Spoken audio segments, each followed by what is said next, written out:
and stole the contents of the cash register. Olivia's stomach knotted at the way Powell spoke, as if Marcus was nothing more than a case file. A name on a docket. As if his entire existence could be boiled down to one accusation. She stole a glance at Marcus. He didn't react. Didn't flinch at Powell's words. He simply kept his eyes fixed on the table before him. His hands clasped together. Lisa Porter rose from her seat. Young but sharp. She exuded confidence. The prosecution would have you believe this case is straightforward, she said. But it's not. Marcus Bennett has maintained his innocence from the beginning. We will show that assumptions were made the night of his arrest, assumptions that do not hold up under scrutiny. The first witness was called the store clerk who had been working the night of the alleged robbery. A young man named Eric Chambers. He shifted nervously in the witness stand as Powell guided him through his testimony. I was behind the counter when he came in, Chambers said. Nodding toward Marcus. He looked agitated. He started arguing with the cashier. And then he lunged at him. And what happened next? Powell asked. He grabbed at the register, yanked it open and ran out. Powell turned to the jury, as if the testimony spoke for itself. But then Lisa stood. Her cross-examination was surgical. Mr. Chambers. You stated that the man who attacked the clerk was wearing a red hoodie. Is that correct? Yes. Did you see his face clearly? Chambers hesitated. Not really. It was dark. And he had the hood up. Lisa nodded, pacing slightly. So you're saying you couldn't definitively identify the individual who committed the assault? Well, no, but. No further questions, Lisa said, cutting him off. Olivia watched as Marcus shifted slightly in his seat, as if the exchange had given him something to hold on to. The next piece of evidence was the surveillance video. The footage was grainy, poorly lit. The prosecution argued that the figure in the video was Marcus, but the quality made it difficult to discern any identifying features. As the video played, Olivia studied it intently. The figure moved quickly, grabbing at the counter before disappearing off-screen. The footage ended abruptly, leaving an unsettling gap in the narrative. Then came Marcus's defense. Lisa called Officer Daniel Matthews, the arresting officer, to the stand. A burly man with a gruff demeanor. He didn't seem happy to be there. Officer Matthews. Lisa began. You were the one who apprehended my client. Correct. That's right. You stated in your report that Mr. Bennett was walking 2 blocks from the scene of the robbery when you detained him? Yes. And what led you to believe he was the suspect? He matched the description.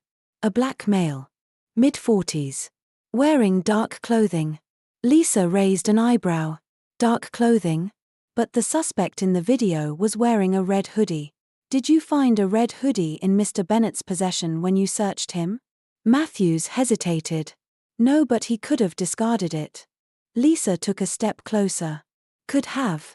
Did you or any other officer conduct a search of the surrounding area to locate this supposed hoodie? No, we didn't have time, Matthews admitted, jaw tightening. So to clarify, you arrested my client based on a vague description. Without physical evidence linking him to the crime? The silence in the courtroom was deafening. Lisa's voice was steady. Officer Matthews. Do you recall if Mr. Bennett said anything at the time of his arrest? He protested. Said he was innocent.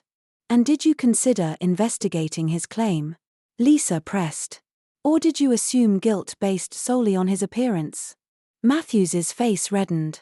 I followed protocol. Lisa tilted her head.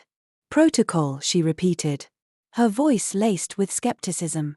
No further questions. The jury exchanged glances. Uncertainty creeping into their expressions. Olivia exhaled slowly. This wasn't just a trial anymore. It was a reckoning. Not just for Marcus, but for a system that seemed too eager to condemn him. The tension in the courtroom was thick as Lisa Porter called her next witness. A forensic analyst named Dr. Henry Wallace. A middle-aged man with salt and pepper hair. He carried himself with the quiet confidence of someone who had spent decades uncovering the truth hidden in data. Dr. Wallace. Lisa began. You were asked to analyze the surveillance footage from the convenience store on the night of the alleged robbery. Can you tell us what you found? Dr. Wallace adjusted his glasses, glancing briefly at the jury before speaking. The footage was recorded on an outdated system, meaning the image resolution is extremely poor. The prosecution claims that the individual in the video is Marcus Bennett. But based on my analysis of the suspect's height and build, there is no definitive way to confirm that. Lisa nodded. And did you notice anything unusual about the footage itself? Dr. Wallace leaned forward slightly. Yes. Upon closer inspection, I discovered that the timestamp on the footage had been altered. There's a jump between frames that suggests the video has been tampered with. A ripple of murmurs spread through the courtroom. Olivia noted how the jury members stiffened in their seats. Lisa turned to Powell. The prosecutor. Mr. Powell. Was the defense made aware of any alterations to the surveillance footage before today? Powell's jaw tightened. The footage was provided as is from the store's security system.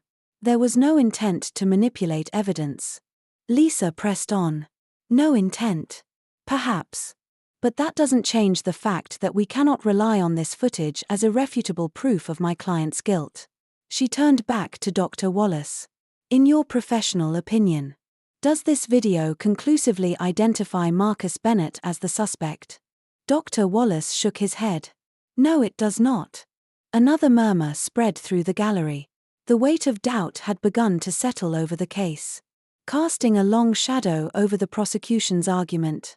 Lisa then made a bold move. She called Marcus Bennett to the stand. The courtroom stilled. Powell scoffed, shaking his head, likely believing it was a risky move. But Lisa had warned Marcus of the risks. He had insisted. Chains clinked softly as Marcus stood and walked toward the witness stand. He moved with a quiet determination, his face unreadable but his shoulders squared. He took his oath, then met Lisa's gaze.